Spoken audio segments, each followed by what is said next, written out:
Hello, my name's Meoni and welcome to my coverage of Live Letter 68 for Final Fantasy XIV that took place in the early hours of the 19th of February 2022.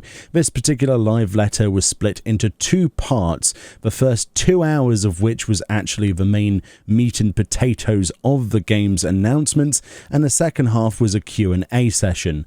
The Q&A session might be put into a separate video, as I want to focus on the first half of the live letter with all of the key updates, information, and all of the news that you'll be interested in for the most part. So without further ado, let's talk about that. First of all, they like to talk about the previous years of Final Fantasy XIV, including the very beginning when Yoshi P took over, all the way back from 2010 up until present day, which was very nice and heartwarming to listen to the anecdotes and various experiences that the team under Yoshi P's leadership have gone through leaps and bounds. But we're not here for that particular information, so we'll politely move on. First of all, then, we have the newfound features section, which is looking forward to 7.0. Yes, that's the next expansion. So, first of all, there are key points to be looking at in the expansion, first of which are the advancements as a solo and a multiplayer RPG experience, the first graphical update for the game. So those are big things. These are things that none of us really fully expected, apart, well, maybe the first one, but certainly not the second point. So let's go through this.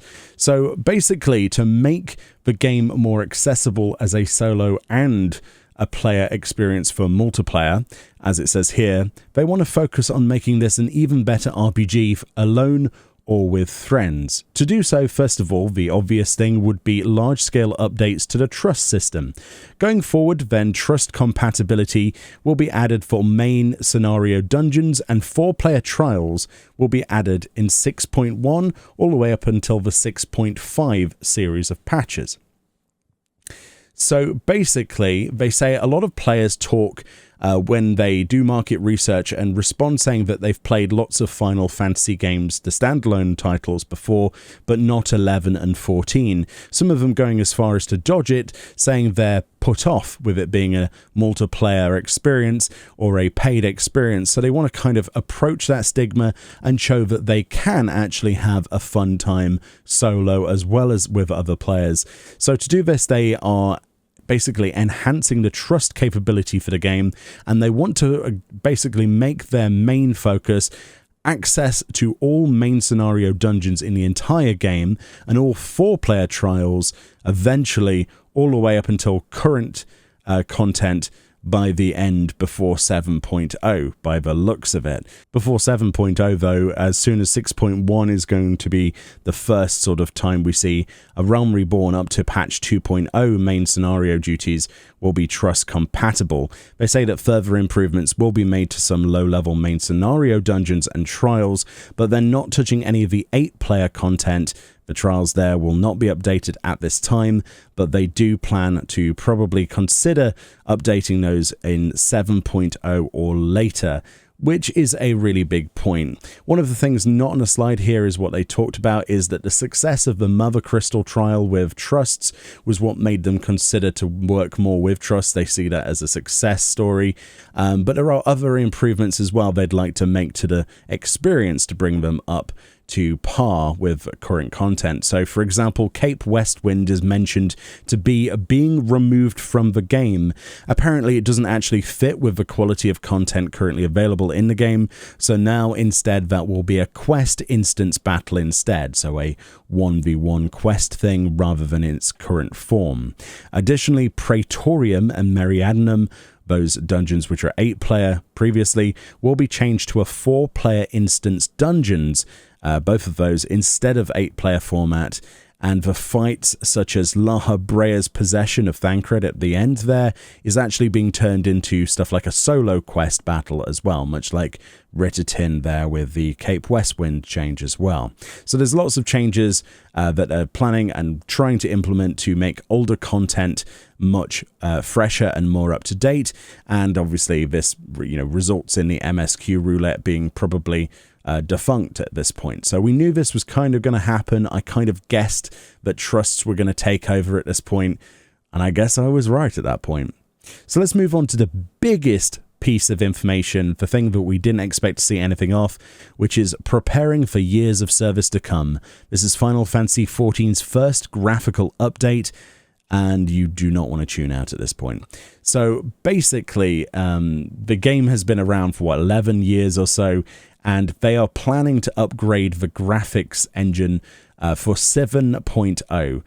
So 7.0 will be the first iteration of this, and obviously it will progress onwards from there. So first of all, they say development and preparation ongoing until the expansion releases. So currently, for the last month and a bit, they've said at current time, they've been working on testing and working on ways of trying to improve the quality graphically of the game. And there's various ways they've done that we'll look at in a second.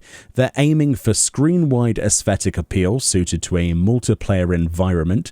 So it's got to look good in a multiplayer environment compared to other multiplayer experiences. And they say that animation and lighting system updates are also planned. These new graphics, they stress, will not be comparable to those of standalone titles, so don't expect photorealism.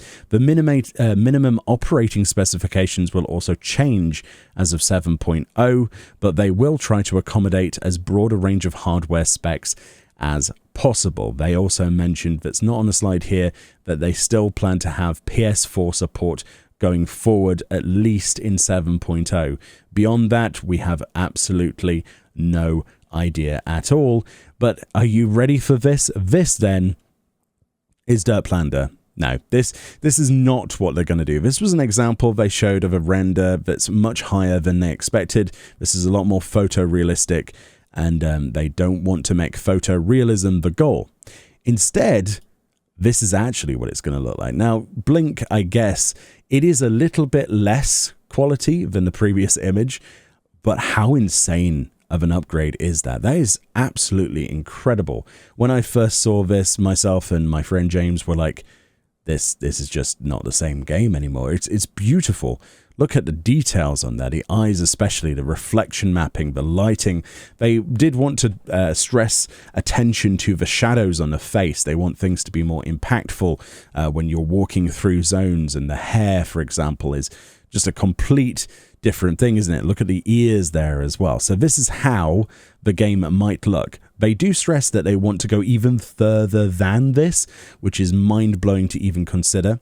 This is the second image they show. As you can see here with Dirtplander, that just looks incredible, doesn't it? It's side by side. You really do see a difference. I always see with rose-tinted eyes Final Fantasy XIV's graphics, and I don't really see a problem with them.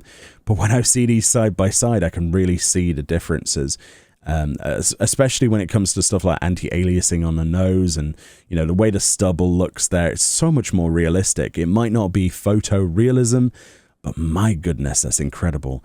And me personally, this was my favorite picture. This is the new Mikote. So this is showing off the high resolution here with shaders. So they're working on shader technology. This is not final. Obviously, none of these pictures are. These are samples that they've had working for the first month of testing. So you can only imagine what they're capable of after that first month. But you'll see that the eyes are reflective. It just looks so much better, doesn't it? Absolutely beautiful. So yeah, now we have a picture of a Rogadin male here, and that's high res with shaders again. He looks much more stoic, much more rock type. I do think that's a massive improvement, especially you know, as like a more bestial looking race. I'll be interested to see what they do for, you know, the other races in the game, but even more bestial. And then finally, the last picture of a character model is the Lalafell here. When I first saw this, I was just blown away. It really is absolutely beautiful, isn't it? Look at that upgrade. That's insane. You don't have to love or hate Lalafells to be amazed by this. It's just incredible. Look at the ear. Just everything looks how you know, if you close your eyes, the right image is how you imagine the game to be or remember the game to be. And on the left, you're like, does the game really look like that? But bear in mind, the left image doesn't appear to have, in the, well, mate, I guess it is in engine. I don't know. It's crazy, isn't it? It is more than just a side grade. This is insane. Personally, I think that's such a good upgrade. So like I say, they're not focusing on, making this more photorealistic, but they're going pretty far. Yeah, so their primary features and goals, so they brought this slide up, which is quite an important one to remember. So they're focusing on higher resolution textures across the board. So this includes stuff like hair, skin, and gear. This is a big one. Gear is mentioned. They want to improve material qualities like skin, metal, fabrics, etc. And they have plans for better lighting and shadow effects, especially for players' shadows, etc. The overall appearance of player characters will be altered as little as possible because they want the character to still look like your player character. And NPCs are being changed as well, but only some NPCs. They're going to try and upgrade NPCs where possible from 7.0 onwards, but of course that's a lot of NPCs, so you are going to run around the game and see some befores and then as well as some afters as well. It might be a little bit jarring in places, but it's worth it for what we get. I think you can possibly agree with that. They have testing planned for additional improvements and will continue obviously going forward. This is just a month. This is insane for a month, personally. I mean, incredibly impressed. So the overall appearance of player characters being altered as little as possible is the big thing, really. You don't want your character to suddenly look vastly different. So here's another example then. This time we're looking at map visuals. So this is talking about lighting. So with this new change, they basically demonstrated here in this image, as you can see, the left is the before, the after is on the right, with having more light sources. So previously and currently in engine, they are limited to the amount of light sources they can have in a specific place. For many technical limitations. With this new system, they are able to add multiple light sources, so it's enhancing the area. One of the things you'll probably notice is that the reflections on the tabletop there, and also the fact that the table, this desk here, actually has a shadow, which it doesn't have previously. Other details are made more apparent. Metal looks more reflective because of lighting, right? It's simple things making the most incredible differences. So let's move on to another image. This time they wanted to demonstrate Titania, which is a great trial fight back in obviously Shadowbringers. And in this test picture, they actually haven't upgraded anything textural. So this was demonstrating shadow resolution and those lighting changes, so more lighting sources and better shadow resolution. So obviously on the left side we have what looks like a cardboard box for a reflection in that shadow, and on the right we have a much softer, smoother shadow that's more formed around that. And the lighting sources, they say, are they are basically to embellish the color palettes that are already there. They don't want to change those moods, but at the same time this is what they would have wanted to be able to do if they had the ability to do it, and that means that their art team can actually do things like this going forward with design as well. But this is how Titania might eventually look, which is incredible, isn't it? It really is incredible, and that's without any texture changes at all. So that would probably just be the same as it currently is in terms of, if it's optimized properly, it's just going to look much more vibrant and crazy, because that's what Titania was all about, but still, with some of those muted colors here and there to show the mood of the scene. So this is another example then. This is a massive improvement. This was really, as Yoshi P said, to embellish the idea of lavish gaudiness to see how far they can push it. So these are all test beds. In this image, you can see they worked on reflections and making gold look like gold rather than brass. So it's fair to say that all the gold in the game kind of looks very brassy. Like the elephant kind of looks like it's made of brass. On the right side, that's been embellished a lot more. But you'll also notice underneath the trunk there at the top and in the mouth of the elephant, there's detail on those little sigils there that weren't there previously. You know, there are things that are made better, but there are obviously things that probably are a little bit worse side by side in places. But this, again, as a first demonstration, is phenomenal, isn't it? Here's another great example, this time an outside scene. If you remember here, over here in Fafnir, you have these layered textures, basically. They described it as they layered these textures for these steps, but they were actually supposed to look like wood. To me, those look like stone, but on the right, as you can see, they've made those look much more realistic. And with these features, you'll see the ground scattering there with the rocks as well, little bits of vegetation. And also they said with this new system, they will be able to add more objects to scenes. So as you can see, there are extra carts and barrels and a ramp and boxes of food and things like that. It adds more clutter to the area, which makes it feel much more like it's a busy port area, which was the original design intention. So that's a really good thing. Finally, then, as the last sample picture, but probably one of the better demonstrations of this tech, is that grass in this game looks completely vile, and Yoshi P made a big point about this. This was one of the big focuses. The petals of those flowers look frankly atrocious. This is Elpis, by the way. And on the right, without changing anything in the background, obviously none of the trees or anything has been changed here, just the foreground grass. This is what the grass could look like. This is one of the demonstrations of a sample that they're working on. It's just 10 times better. You can almost see that these are tulips. You can kind of see much more density in the vegetation. It looks much more realistic. And honestly, I just kind of want to lie down in that. But that's the idea. It's adding realism, but not insane realism, but enough to detract away from, you know, making this MMO look like it was made in 11 years ago. You know, technology's moved on in a big way without massive requirements needed and changes, and a lot of it is, you know, shaders and algorithms and calculations that are much more readily available. And that's exactly what they're doing going forward. So that's pretty awesome. So when it comes to the background visuals, they say their primary features and goals include additional lighting points with improved visual quality, depth, and obviously adding immersion to scenes, higher resolution shadows with increased movement and decreased flickering effects from shadows. That's a big one. Improved textures from metals and fabrics and other textures. More and better auto-generated greenery. This increases resolution, the variety of the greenery.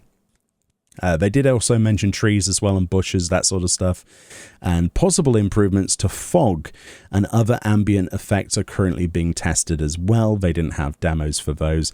And upgrades will be tuned to the maximum extent that performance allows. So this is just after a month. It's mind-blowing, isn't it? Absolutely mind-blowing. Whew. So yeah, that was the biggest thing for me personally. That was the second update. Yeah, let's move on to the next bit. So the third part of this whole future concept then was continuing to provide regular updates on an appropriate schedule, they say. So this is basically in regards to their roadmap and plans for content going forward. So first of all, in the 6.1 series, which we are looking for in April, by the way, 6.1 is actually planned for April now. We don't have a date, but we have an actual month. So there we go. We're planning for April. In 6.1 to the 6.5, we're going to have lots of main scenario updates. That includes main scenario quests. We're also getting a return of somehow further Hildebrand adventures. So Hildebrand's back in the 6.1 to 6.5 sort of series, somewhere in there. And also there's a new side quest series called Tataru's Grand Endeavor, whatever that involves, obviously involving Tataru, presumably. That'll be sometime in here as well. So that's welcome. That's new and exciting. I can't wait to see what that's about. So first of all then, in 6.1 series, we do have the first part of the Alliance Raid series for Myths of the Realm, focusing around the 12 gods of Eorzea. Then we also have Crystalline Conflict, which is a new PvP mode added in 6.1-ish in that series. Arcus Adora Beast Tribe quests and dailies are being added, as well as Dragon Song's Reprise, which is the new Ultimate duty, as well as the new Unreal duty for Ultima's Bane, where you fight Ultima on Unreal difficulty. There are actual slight changes to the release schedule for that we didn't know before, but Crystalline Conflict comes out in 6.15, so that might be a few weeks after 6.1 comes out. Obviously, you don't want a PvP to launch at the same time as Housing's released and the story and stuff. The Beast Tribes don't have a current release thingy, but the Dragon Song's Reprise Ultimate is said to be in 6.11, which apparently is 2 weeks after the launch of 6.1 itself. So they don't want to clash the storyline as well as the housing content with access to the new Ultimate, obviously, because it's a world race. You don't want to get in the way of that. So that's a good decision. I don't think anybody would disagree with that, because the servers are going to be crammed and laggy as it is. You want to be able to actually log on to see world progress and not fight the Q boss. So other things coming in 6.1 include the trust system for A Realm Reborn, as we said, up to patch 2.0 main scenario dungeons, and obviously with the changes to stuff like Cape Westwind, like we said. The new calling card styled UI, which is kind of like you collect little pictures. So when somebody inspects your calling card, it has your name on it, maybe like a profile picture, and you can customize that UI, collection based stuff. Probably achievement based. That's coming in there. They say name to be determined. New hairstyles for Hrothgar in 6.1 series as well. So thank you for the patience of Hrothgar players, Yoshi P says. And you certainly have been patient. That's really good to see. That also means that likely those will no longer be tied to purchasing a Fantasia just to change your hairstyle. So that's a huge bonus. The Imperium will be added, which is the Ishgard housing in 6.1, along with the housing, the new wards, obviously everywhere else, and a new custom delivery with Emeliance, which is actually Alphino and Alisaie's mother. If you've completed the Endwalker storyline, you'll know all about Emeliance. She will be in a new custom deliveries NPC, which is absolutely awesome, isn't it? Additionally to that, we have a roadmap for the 6.2 series, which also includes more trust system for the 2.x main scenario dungeons, all the way up to Heavensward as well with main scenario dungeons. We have new weapon enhancements. They didn't talk about this at all. I don't know what that means. As well as a new dungeon type called Criterion Dungeons. So the first one of those, it has variable difficulty. It's said to be a challenge for players, and it can be entered solo or up to 4 players, and it scales in difficulty depending on how many players you have. It's supposed to be a challenge, so who knows what rewards that'll have, but that's a new type of dungeon content. I'm very hyped for that. Also, Island Sanctuary. We finally got a date for this release, and that will be 6.2. Hallelujah. I cannot wait to try that out. And also in Asterix, they say, plus Pandemonium faux hollows, other trials, and more. Obviously, we're still expecting an Ensinger trial extreme at some point. That'll probably be 6.1, I'm guessing, or maybe 6.2. But yeah, there's lots of new stuff coming. But yes, things that are not listed here on the slide, I must mention, are glamour related updates. They say the first of many glamour related updates. They are expanding on glamour plates first as part of the first update to the glamour system. So this probably means more glamour plates. They're also working on expanding the number of gear sets you can store as well. So currently when you have a gear set, they're going to increase the number of those. They don't know when they're going to implement that, however, but that's also in the works, and it's kind of aimed at 6.2, maybe beyond that. But it's pretty hype, isn't it? That's pretty hype. That's what we wanted to see news on. Then they talk about the roadmap for 6.3, which obviously is much further in the on the horizon, but they've got more plans. The trust system then for the remaining Heavensward main scenario dungeon should be complete by 6.3 and out. The deep dungeon for Endwalker will be out in 6.3, so that's when we're looking for the new deep dungeon, whatever that will be called. There will also be another ultimate duty as well, scheduled for the 6.3 series, which will be the 5th ultimate in the game. That's hype for people looking forward to that. And there will be the first major update from 6.2 to 6.3, the 6.3 Island Sanctuary update, which they also mentioned will be adding, I think they said they're going to be adding a new island area. So that's pretty interesting. I think that was there. No, that was just an update. Okay. And then they have roadmap plans for 6.4 and 6.5 onwards, much further in the future, obviously leading towards the end of the expansion.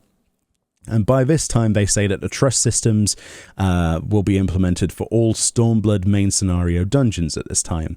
So they're trying to get all of the trust stuff for all of the rest of the game done, so you can experience this solo for most of that main scenario stuff, all done before 7.0. It's ambitious, but I think they're well ahead of schedule, and I'm sure they can do it. It will be awesome to have that implemented. Criterion dungeons are going to be added to as well in 6.4 and 6.5. They say dungeons 2 and 3, so they're planning to expand on that. Apparently that's well in the works with the first dungeon at least, and he's hyped to show more in the next live letter. Oh, and here it is. The 6.4 and 5 series will be additional area for the Island Sanctuary, including the in this patch series, those patch series is the conclusion of Pandemonium, the Myths of the Realm Alliance raid, Faux Hollows, other trials, and much more. And there are more plans for 6.4 and 6.5 patches as we speak, they say. So this is absolutely laden to the brim with lots and lots and lots of content. So the final announcement then is a little bit of a sad one, maybe for some. I think it's perfectly fine and understandable. The major patch cycle up until this point has been one major patch every 3.5 months. That's going up to one major patch every 4 months. They need that extra week to be able to actually, basically quality assurance each of the patches and make sure that the finer details are where they need to be. As they show in this particular slide, this is just up until a certain patch in Shadowbringers. The difference as it scales up, I'm sure Endwalker is even bigger than this, is huge for the stuff that needs to be QA'd and tested and worked on, and you can see there. Those numbers say more than any words ever could, so I think most people will agree that it's a good idea for them to have extra time. You know, you don't take something out of the oven early unless you want to eat raw food. You want it to be prime cooked steak that's delicious, you know. Weird analogy, but it works. And that's pretty much leading towards the end here. And the final point is that 6.18, so some point after, all of the rest of the stuff's come out in 6.1, 6.18 will be when they plan to release data center travel. This isn't regional. This is just a normal data center travel. There's your planned patch for that. As for the date where that fits in, maybe 3 weeks, maybe a month after the release of 6.1, something like that. And that was the first part of the live letter done, and the biggest part of this, the most important bit, and really, what an incredible load to take in, honestly. Another video, like I said before, will likely be uploaded, talking about the Q&A at a later time, if it turns out that the Q&A was quite good. We'll see. But this was my priority, obviously, as it always is, staying up at 2 a.m. until 5 a.m. To make this video. But let's be honest, not only do the next 10 years look pretty great for Final Fantasy XIV, but the here and now, as well as 7.0, looks insanely good. And that's in the next couple of years of time period. It's crazy, isn't it? It's a really good time to be a fan of 14. I'm very excited, especially with a graphical update. Yeah, I'm all the hype. Thank you kindly for watching. Let me know what you think in the comment section below. What was your highlight of this live letter, if this helped? And I'll see you all next time.